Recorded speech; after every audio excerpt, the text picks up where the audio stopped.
Saber Direito desta semana é com o professor Marcelo Feitosa. O curso é sobre direito ambiental. Tem dúvida sobre o assunto? Mande um e-mail para nós, saberdireito@stf.jus.br. Você também pode estudar pela internet, acessando www.tvjustiça.jus.br. Olá, este é o Saber Direito. Meu nome é Marcelo Feitosa, eu sou advogado, professor de Direito Ambiental na Escola Superior de Advocacia do Estado de Goiás e sou especialista em Direito Ambiental e Desenvolvimento Sustentável pela Universidade de Brasília, UNB.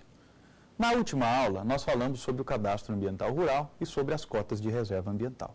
Na quarta aula, nós iremos dar ênfase exclusiva ao Programa de Regularização Ambiental e alguns desdobramentos que o novo Código Florestal, a Lei 12.651, traz para fazer a regularização ambiental de quem efetivamente não tinha condições de ser regularizado quando existia o antigo Código, a Lei 4.771 de 1965. Pois bem, iniciaremos as nossas digressões falando inicialmente sobre o que é efetivamente tão falada, a tão debatida, a tão combatida e a tão polêmica o Programa de Regularização Ambiental. Segundo o novo Código Florestal, o Programa de Regularização Ambiental, que está previsto no artigo 59 e seguintes, tem uma finalidade básica de regularização ambiental de posses e propriedades rurais com o objetivo de adequar as áreas consolidadas que serão objeto da nossa última aula. Pois bem, eu preciso chamar a atenção de vocês de que o Programa de Regularização Ambiental tem uma finalidade precípua, única, exclusiva, de fazer a regularização ambiental das posses e propriedades rurais, com o objetivo de adequá-las às áreas consolidadas. Todas as condições do Programa de Regularização Ambiental encontram-se atualmente previstas na Lei 12.651, nos artigos 59 e seguintes, assim como também no Decreto 7.830 de 2012, sendo, obviamente, a inscrição no Cadastro Ambiental Rural uma condição indispensável, obrigatória para a adesão ao Programa de Regularização Ambiental. Os programas de regularização ambiental, segundo a legislação florestal brasileira e também segundo o Decreto 7.830, deverão ser implementados no prazo improrrogável de 1 ano, contados da data da publicação do Código, prorrogáveis por mais 1 ano. Sucede, entretanto, que hoje há um problema de baixa efetividade do que dispõe o artigo 59, sobretudo tendo em vista que não conseguiram cumprir ainda os proprietários rurais brasileiros o prazo de adesão ao CAR. Além disso, por ser o CAR condição indispensável de adesão aos programas de regularização ambiental, sem ele não se tem como ter acesso a esse importante mecanismo que já foi objeto de muita guerra doutrinária em relação à sua existência, à sua finalidade e, sobretudo, à sua verdadeira consequência natural, que é a de restaurar as condições ambientais que não se encontram mais como satisfatórias. Existia a necessidade de haver um programa de regularização ambiental, segundo o novo Código Florestal? Era efetivamente indispensável que o programa de regularização ambiental fosse um mecanismo importante dentro do novo Código Florestal brasileiro? Será?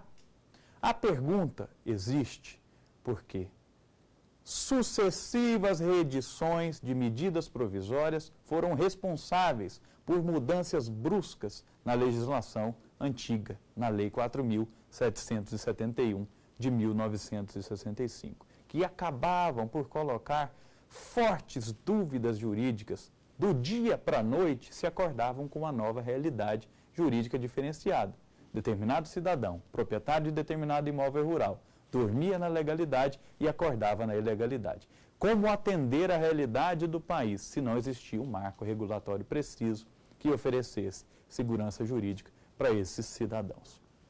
Justamente, no espírito de conferir mais segurança jurídica, mais segurança para o homem do campo, nasce o PRA, evitando combater o que se denominou de forte fase da insegurança jurídica da Lei 4.771.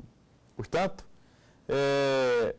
os PRAs, além de ter essa finalidade, eles têm que ter a sua regulamentação, que, segundo as premissas do novo Código Florestal, deverá a União estabelecer um prazo de 180 dias, a partir de contar a publicação da lei, normas de caráter geral, incumbindo aos Estados e ao Distrito Federal o detalhamento por meio da edição de normas de caráter específico. Acontece, entretanto, que nem as normas gerais e nem tampouco as específicas dos Estados ainda não foram promulgadas, o que coloca mais uma vez o Código Florestal sob um questionamento da sua efetividade como sendo muito baixa. Com base na adesão ao Programa de Regularização Ambiental, o órgão competente integrante do Sistema Nacional do Meio Ambiente convocará o proprietário ou possuidor para assinar o termo de compromisso, que constituirá título executivo extrajudicial. Portanto, o PRA torna-se como uma garantia importante, não só de restauração da qualidade ambiental lesionada, a restauração da qualidade ambiental fraturada, restauração da qualidade ambiental prejudicial ao meio ambiente, mas também como uma garantia concreta que o cidadão irá reverter o status quo, a situação da lesão perpetrada em favor da natureza.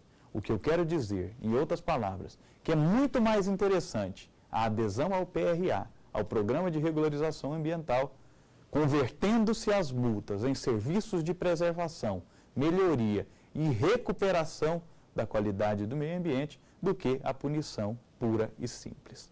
E assim, nós acreditamos que o homem do campo passa a efetivamente ter uma função social diferenciada em relação à preocupação da restauração da natureza lesionada. Acontece que essas normas são muito novas e trazem verdadeiras dúvidas ou verdadeiras revoluções jurídicas no que tange à aplicação do processo administrativo ambiental no país. É importante deixar claro que o Programa de Regularização Ambiental tem força de título executivo extrajudicial, o que, em outras palavras, nos deixa claro que, uma vez não cumprido, ele pode ser executado pelo Estado brasileiro, pela União ou pelos municípios, exigindo o seu adimplemento integral, assim como também o pagamento em dinheiro da quantia da multa que foi aplicada. Enfim, quando se veio a lume a existência dos programas de regularização ambiental no novo Código Florestal, apareceram muitos doutrinadores e alguns experts no assunto, entendendo a norma como inconstitucional e que, na verdade, ao invés de propiciar uma regularização ambiental, como diz o texto do Código Florestal, esta regularização a ser resolvida com os programas de regularização ambiental, com os PRAs, trazia uma verdadeira anistia, um direito adquirido à devastação no setor do campo. Na verdade, na minha opinião, e tendo a melhor interpretação do que hoje traz o novo Código Florestal, estamos convictos de que essa situação não é a que mais se adequa ao espírito da lei, ao espírito da legislação, que traz, efetivamente, o desenvolvimento sustentável e a preocupação com o reforço da importância estratégica das atividades agrárias para o desenvolvimento mais equilibrado do país. Portanto, o PRA nada mais é do que uma forma de incentivar, de colaborar para que os produtores rurais brasileiros, para que os destinatários do Código Florestal se adequem a uma legalidade possível, tendo em vista o cumprimento das normas ambientais. Tanto isso é verdade que a questão foi parar nos tribunais brasileiros, que teve, no Superior Tribunal de Justiça, uma PET no recurso especial, vinda do Estado do Paraná, de número 1240, 122, cujo relator foi o ministro Herman Benjamin, e que tratava única e exclusivamente sobre o assunto. O caso versava sobre um produtor rural que tinha sido autuado por um órgão ambiental federal, no caso o IBAMA, no estado do Paraná, e que discutia efetivamente o que sequer seria passível de discussão. O produtor, então, ingressa com recurso especial no Superior Tribunal de Justiça, pedindo a nulidade completa das multas, porque o Código tinha mudado e tinha anistiado o setor rural em relação ao pagamento dessas autuações. O que acontece, na verdade, é que o recurso foi analisado com muita acuidade, com muita sabedoria pelo ministro Herman Benjamin, que entendeu que no caso concreto não se tratava de uma anistia trazida pelo Código ao setor rural. Muito ao contrário, o que estava em discussão era efetivamente um modo do Estado regularizar possível situação ocasionando dano ambiental a determinada localidade. Razão pela qual o ministro entendeu que não se estava tratando de uma anistia formulada ao homem do campo. Muito pelo contrário, o que versava naquele caso, naquela situação, era uma possibilidade de incentivar para que os produtores rurais aportassem no PIR da legalidade ambiental, recompondo a situação ambiental lesionada. Por isso, o recurso foi julgado improcedente e, obviamente, houve uma vitória do Instituto Brasileiro do Meio Ambiente na questão e uma vitória da sociedade, porque conseguiu demonstrar, em termos técnicos, em termos jurídicos, que o programa de regularização ambiental, na verdade, não se confunde com uma anistia trazida pelo setor rural ao novo Código. Muito pelo contrário. O programa de regularização ambiental tem que estar a serviço da qualidade ambiental, tem que estar a serviço do meio ambiente, assim como também tem que estar a serviço da recuperação da qualidade ambiental lesionada. O programa de regularização ambiental se assemelha muito aos antigos termos de compromissos que eram realizados com base no antigo Decreto 3.171 de 99, que à época regulamentava a Lei 9.605 de 98. Acontece que hoje esse Decreto 3.179 já não mais se encontra em vigor no ordenamento jurídico. Hoje, o que está em vigor é o Decreto 6.514, que dispõe sobre as sanções e multas que decorre e regulamenta todo o processo administrativo federal de aplicação das mesmas. Portanto, o programa de regularização ambiental tem muita similitude, muita semelhança com esses títulos. Porém, com estes não se confunde, porque eles têm que ser permanentemente fiscalizados pelo Estado e ter uma meta de cumprimento para que a restauração da qualidade ambiental lesionada.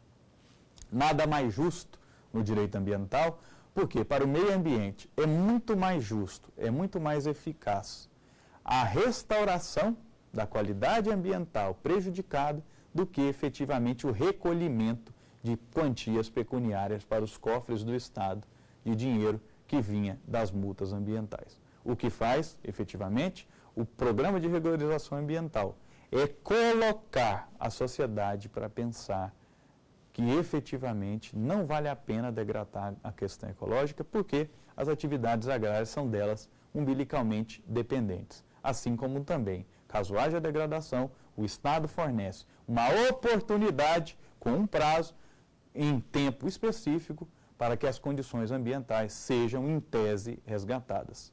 Será um teste, essa nova legislação, mas acreditamos que será um mecanismo muito eficaz para colaborar com a preservação do meio ambiente e com a restauração da qualidade ambiental lesionada no país. E sobre esse assunto, nós temos uma pergunta. Eu gostaria de saber o que é Programa de Regularização Ambiental. O Programa de Regularização Ambiental é uma novidade legislativa trazida pelo novo Código Florestal Brasileiro. Ele encontra-se previsto atualmente no artigo 59 do novo Código Florestal. E se traduz num instrumento jurídico que pode auxiliar os proprietários rurais a incentivar a regularização ambiental das suas posses e propriedades, mediante a adequação das suas áreas consolidadas, conforme encontra-se previsto na legislação. O Programa de Regularização Ambiental também tem a sua regulamentação feita através do Decreto 7.830 de 2012. Os programas de regularização ambiental deverão ser implementados no prazo de 1 ano, a partir da data da publicação do Código, prorrogáveis por mais 1 ano, data essa que até hoje não conseguiu ser cumprida porque não há ainda a regulamentação do Cadastro Ambiental Rural, a sua condição indispensável. E sobre os PRAs, além de discutirmos sobre a questão em relação à sua finalidade, à sua essência, à sua formação, importante também faz deixarmos claro que há requisitos para a regulamentação desses programas de regularização ambiental catalogados pela legislação. No regulamento dos PRAs, a União vai estabelecer 180 dias a partir da publicação do Código, normas de caráter geral, que já dizemos que não foi ainda regulamentado, incumbindo-se Estados e Distrito Federal detalhamento por meio da edição de normas de caráter específico. Em outras palavras, o que estamos querendo dizer? O Código Florestal traz regras gerais de normatização dos preceitos ali alinhavados. Cabe aos estados, ao Distrito Federal, fazer adequação dentro de padrões, obviamente, compatíveis com a legislação, desde que não haja controle aos preceitos gerais ali estampados, de acordo com a sua especificidade. Questão interessante foi a que está sendo, ou melhor, a que foi trabalhada no Código Florestal de Goiás. Eis uma questão que nos coloca a pensar sob a égide do direito ambiental constitucional, sobre a possibilidade da validade jurídica, sob a égide da jurisdição constitucional ou não. No Código Florestal do Estado de Goiás, deixou-se catalogado que a compensação da reserva legal não poderia ser feita fora do Estado de Goiás. A compensação nessa modalidade só poderia ser feito dentro do mesmo Estado. O que acontece é que o Supremo Tribunal Federal já tem alinhavado que, em termos de legislação ambiental, nos termos da Constituição Federal e, sobretudo, tendo em vista o que preceitua o artigo 24 e seus dispositivos, que, em termos de legislação ambiental, a União disciplina normas gerais e os estados, com a competência suplementar, especificam essas normas nas suas leis de âmbito de incidência local. O que ficou catalogado no Código Florestal goiano contraria muito o que hoje está delineado no Código Florestal brasileiro em relação a essa exigência de compensação de reserva legal, segundo a qual, no novo Código Florestal brasileiro, só poderá ser feita dentro do mesmo bioma. Acontece que um bioma pode extrapolar o âmbito de incidência geográfica de apenas um estado. O bioma pode atingir 2, 3 ou 4 estados, como é o caso do bioma cerrado. Ou seja, em termos jurídicos de aplicação, de interpretação jurídica constitucional, segundo a jurisprudência do Supremo Tribunal Federal sobre a questão, coloca em xeque essa norma do novo Código Florestal de Goiás, que é a lei que veio em 18 de julho de 2013. Logo, a conclusão a que chegamos é a mesma que temos em relação aos PRAs. A União edita normas gerais e os estados as suplementam por meio de leis específicas. Logo, o Código Florestal de Goiás já nasce por si só inconstitucional, porque inibe o direito que os produtores têm esculpido catalogamente em relação a essa compensação ambiental no novo Código Florestal brasileiro, que trata obrigatoriamente das normas de caráter geral. Como dito, os programas de regularização ambiental não se tratam, em hipótese alguma, de um direito adquirido à devastação. Esse é um argumento que, sob o ponto de vista do direito ambiental, tem que ser visto com muito cuidado, porque eles têm prazo a ser cumprido, eles têm condições, eles têm que ser fiscalizados pelos órgãos ambientais, o que, na verdade, coloca uma verdadeira força de título executivo extrajudicial para esses títulos. Por isso, o artigo 59, o parágrafo 4º do novo Código Florestal foi categórico e diz que no período entre a publicação desta lei e a implantação do PRA em cada estado e no DF, bem como após a adesão do interessado ao PRA, e enquanto estiver sendo cumprido o termo de compromisso, o proprietário ou possuidor não poderá ser autuado por infrações cometidas antes de 22 de julho de 2008, relativas à supressão irregular de vegetação em áreas de preservação permanente, de reserva legal e de uso restrito. Questão que coloca todos os especialistas em confronto, questão que coloca-nos a pensar em relação à adoção de determinados marcos temporais, é a data escolhida pelo Código de 22 de julho de 2008. Por que o novo Código Florestal brasileiro trabalhou com a temporalidade e a escolha da data de 22 de julho de 2008?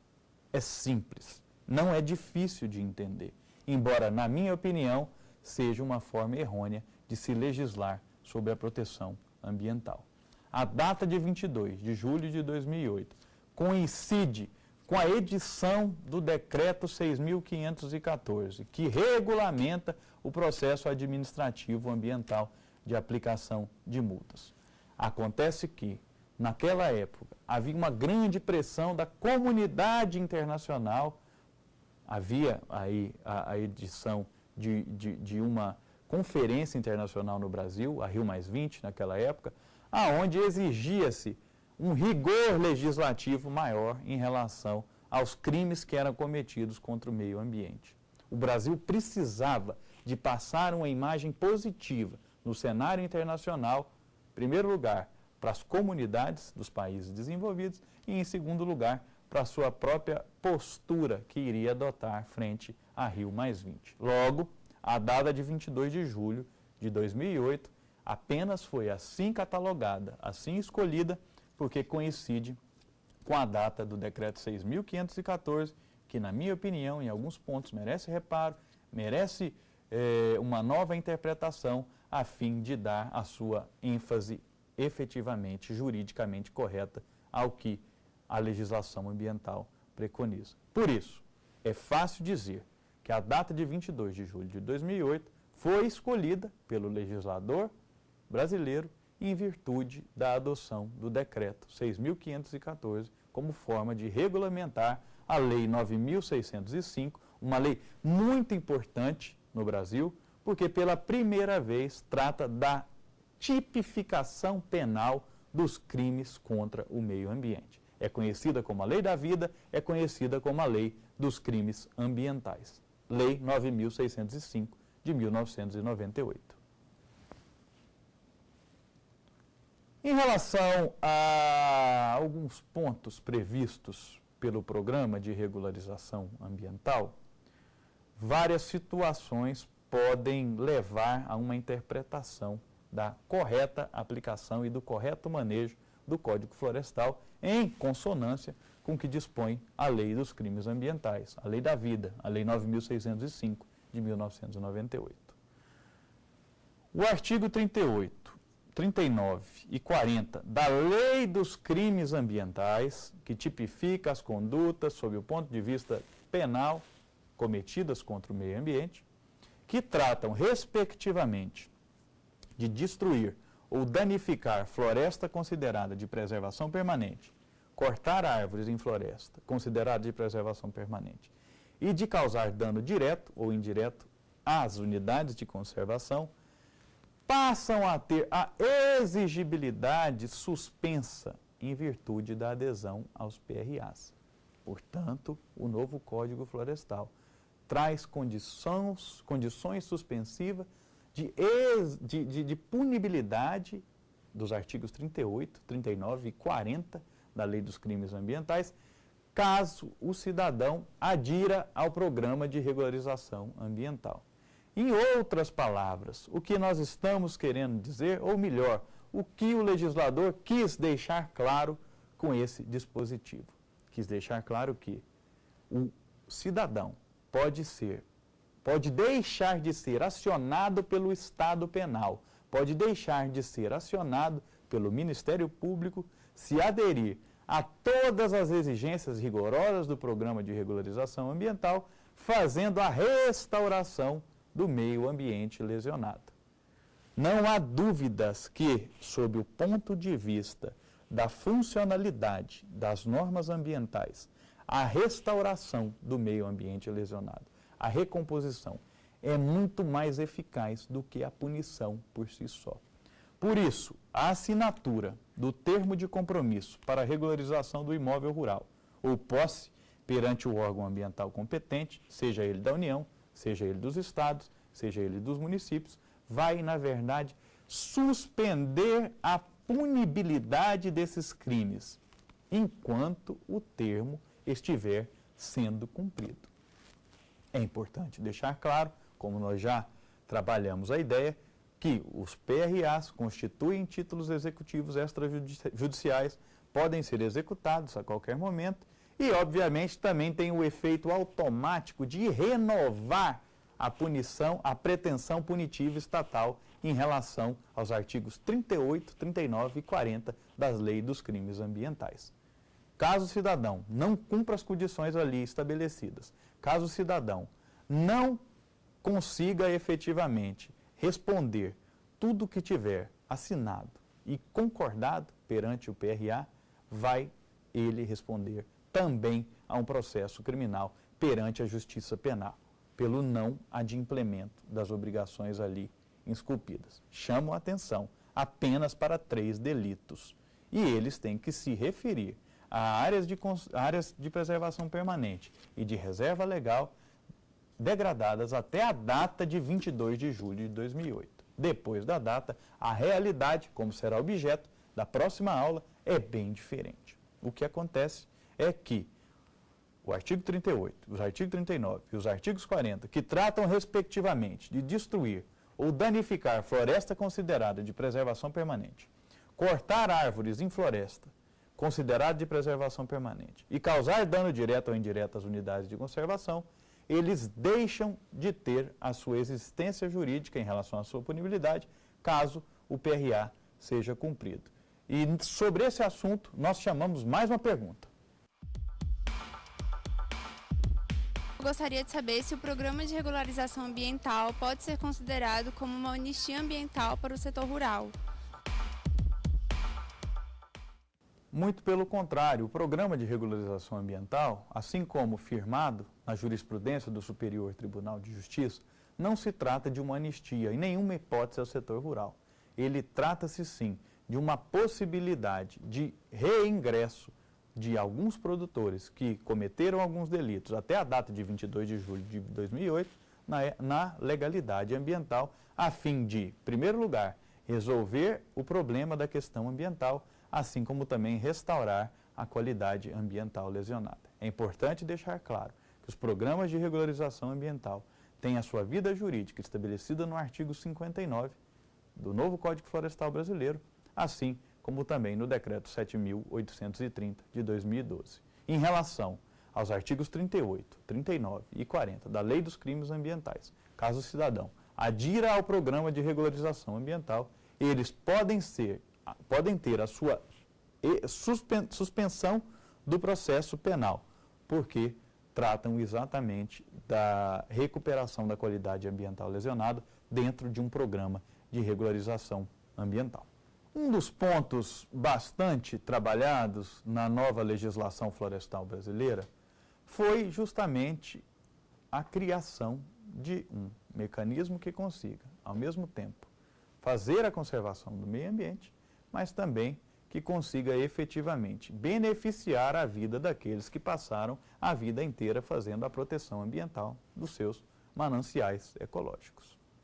Para isso, o Código criou as cotas de reserva ambiental e, para isso, o Código trouxe como princípio o privilégio também de critérios econômicos, tendo em vista o desenvolvimento sustentável do país.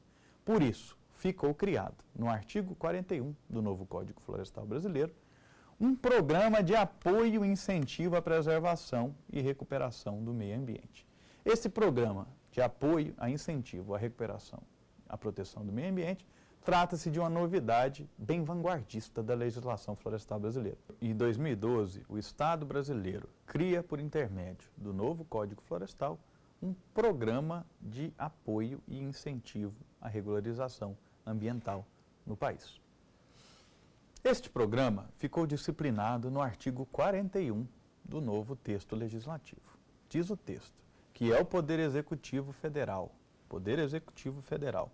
autorizado a instituir, sem prejuízo do cumprimento da legislação ambiental, programa de apoio e incentivo à conservação do meio ambiente, bem como para a adoção de tecnologias e boas práticas que conciliem a produtividade agropecuária e florestal, com redução dos impactos ambientais, como forma de promoção do desenvolvimento ecologicamente sustentável, observado sempre os critérios da progressividade. Em termos gerais, o texto é muito bem redigido, o texto é muito bem conciso em relação às finalidades que devem ser buscadas e incentivadas pelo Estado brasileiro. Ocorre que esse Estado brasileiro, que ficou muito bem delimitado o seu papel na legislação, ainda não conseguiu regulamentar o que dispõe em relação a incentivos de regularização ambiental para os proprietários, porque até hoje não foi regulamentado os seus desdobramentos na integralidade. Então, acontece que o Estado brasileiro assume, em nome da preservação do meio ambiente, no artigo 41, pelo intermédio e criação do Programa de Apoio e Incentivo à Preservação e Recuperação do Meio Ambiente, a criação de uma política econômica de incentivos e estímulos destinadas a remunerar o conservador do meio ambiente, destinadas a remunerar o cidadão preservacionista. Por isso, a importância da regulamentação do artigo 41, que, na verdade, tem a finalidade de estimular práticas produtivas, práticas agrárias sustentáveis na realidade do campo brasileiro. Ora, veja bem, não seria justo o Estado brasileiro conceder incentivos tributários diferenciados a proprietários rurais que cumprissem fielmente as normas de proteção ambiental? Ora, vejam bem, não seriam os insumos agrícolas terem preços diferenciados para esses proprietários que cumprem o rigor da norma ecológica ao longo dos anos? Não deveria o arame, não deveria a cerca, não deveria o trator, não deveria a caminhonete, não deveria a madeira custar mais barato para esses produtores que preservam o meio ambiente? É exatamente isso que foi objeto de uma reunião na Comissão de Meio Ambiente do Senado. Há hoje uma preocupação nevrálgica de alguns setores ligados aos proprietários rurais em terem esse desdobramento do artigo 41 como uma realidade próxima da vida do campo no país. É preciso colocar o Código Florestal a serviço do seu destinatário final, que é o cidadão brasileiro que produz, é o cidadão brasileiro que trabalha, que é o cidadão brasileiro que faz o país movimentar em relação ao campo. Como disse, o setor produtivo rural, além de já ter a sua enorme carga tributária, tem o peso da legislação ambiental. Logo, quem cumpre fielmente, arrisca todos os rigores da legislação ecológica, deve ser beneficiado pelo Estado brasileiro em relação a algumas aquisições, alguns atributos e alguns tributos que são contra o cidadão cobrados. Por isso é que urge a necessidade premente, urgente, a necessidade nevrálgica de se regulamentar o artigo 41, justamente tendo em vista o que é o seu espírito, o que é a sua alma, o que é a sua verdadeira finalidade, que é o Estado brasileiro assumir, em nome da preservação do meio ambiente, a criação de uma política econômica de incentivos e estímulos destinados a remunerar o conservador ambiental. Senão, não adianta termos a legislação mais avançada do mundo, se sob o ponto de vista da efetividade continuarmos nessa leniência normativa. Durante todo o processo de discussão e de maturação que ficou travado no novo Código Florestal Brasileiro, alguns pontos centrais de observância obrigatória ficaram solidamente e fartamente demonstrados ao longo dessa discussão. Como agir com um estado ambiental que criava o programa para a Amazônia Legal do integrar para não entregar, fazendo um estímulo para que o Estado desenvolvesse nas regiões mais longínquas do país, concedendo créditos agrícolas em nome de uma devastação do meio ambiente. Como se sabe, a história brasileira registra. Só se recebia o título definitivo de proprietário o cidadão que conseguisse demonstrar que ocupou determinadas regiões e nessas regiões promoveu o desmatamento, a devastação ambiental em nome de uma produção. Portanto, isso não deixou de ser pensado pelo legislador de 2012, pelos aspectos centrais e observâncias para as instituições e atribuições centrais do Estado brasileiro. Este novo Código Florestal teve como preocupação imediata o respeito primordial à irretroatividade da legislação. Como fazer a punição de um cidadão que do dia para a noite acorda sem a necessidade de ter a constituição de determinados percentuais de reserva legal em nome de uma modificação abrupta vinda por meio de uma medida provisória. Como respeitar as atividades produtivas se eu não respeito, ao mesmo tempo, a lei aplicável à época em que efetivamente aconteceu os fatos? Haveria um direito adquirido em legislação ambiental? O Código Florestal não esquivou-se também de trazer, aí mais à frente, nós vamos tratar das áreas consolidadas, vamos tratar do artigo 68 e ver que hoje já existe uma possibilidade de interpretação nesse sentido, desde que determinados preceitos sejam observados. Portanto, a irretroatividade da lei, ela foi uma mola propulsora de elaboração das normas do Código Florestal, tendo em vista o que preconiza os desdobramentos das suas normas com a finalidade de se garantir segurança jurídica. Não é fácil colocar 90% de um setor que se encontrava na ilegalidade, na legalidade, tendo em vista o atendimento de determinadas condicionantes. E embora a questão ecológica esteja sempre em primeiro plano, a dignidade ecológica sempre está na frente. Deve ser a mola propulsora de interpretação de todas as normas. Assim como o respeito à irretroatividade da lei, alguns outros aspectos centrais não foram esquecidos por essa legislação. Quem desmatou, respeitando as leis vigentes à época do desmate, não deverá ser penalizado com a obrigação de recompor ou compensar a reserva legal. Essa é a redação do artigo 68 da Lei 12.651 de 2012. Importante deixarmos claro que, em relação a esses preceitos, existem 3 ações diretas de inconstitucionalidade ainda não julgadas no Supremo Tribunal Federal.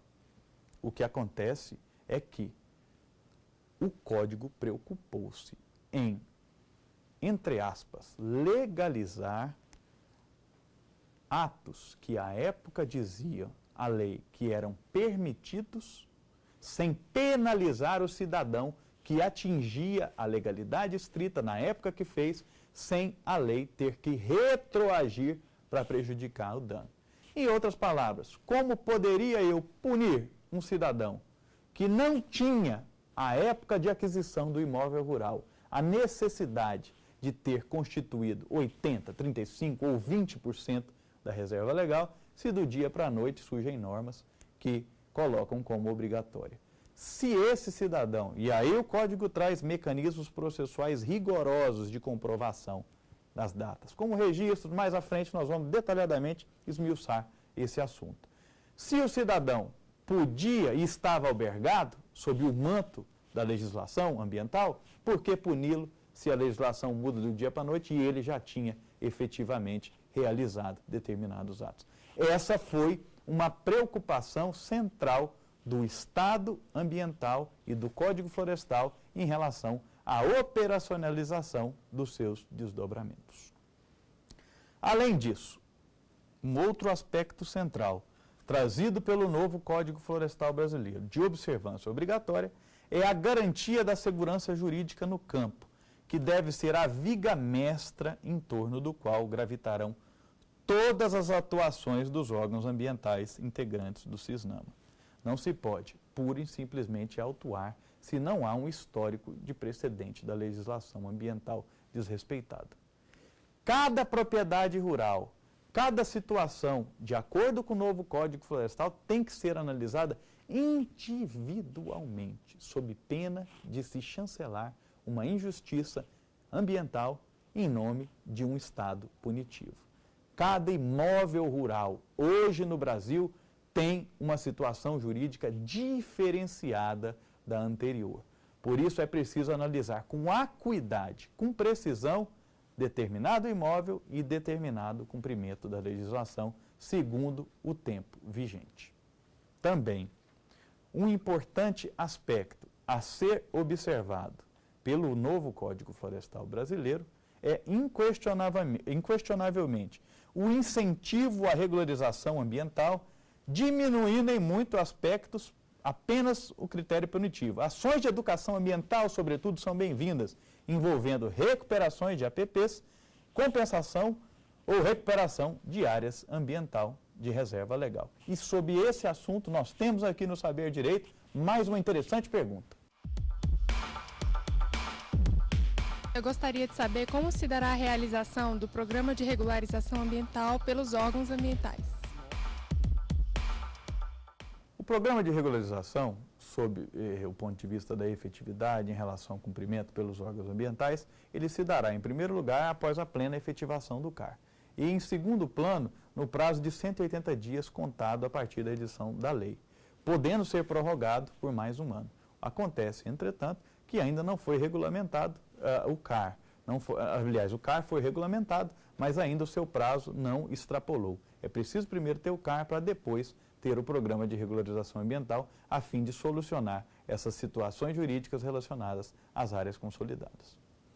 E, em se tratando de aspectos centrais de observância obrigatória pelo Estado brasileiro, também não poderemos olvidar, não poderemos esquecer que o pagamento pelos serviços ambientais, a fim de incentivar a conservação da cobertura das florestas nativas e a redução dos gases de efeito estufa, hoje uma realidade do planeta, não podem também ser deixados de lado sob a operacionalidade e o funcionamento da instituição.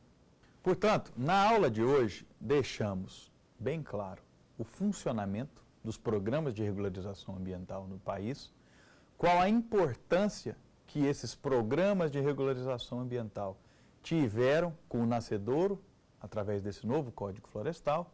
Trabalhamos firmemente e solidamente a ideia de que os programas de regularização ambiental não trazem nenhuma espécie de anistia para o proprietário rural.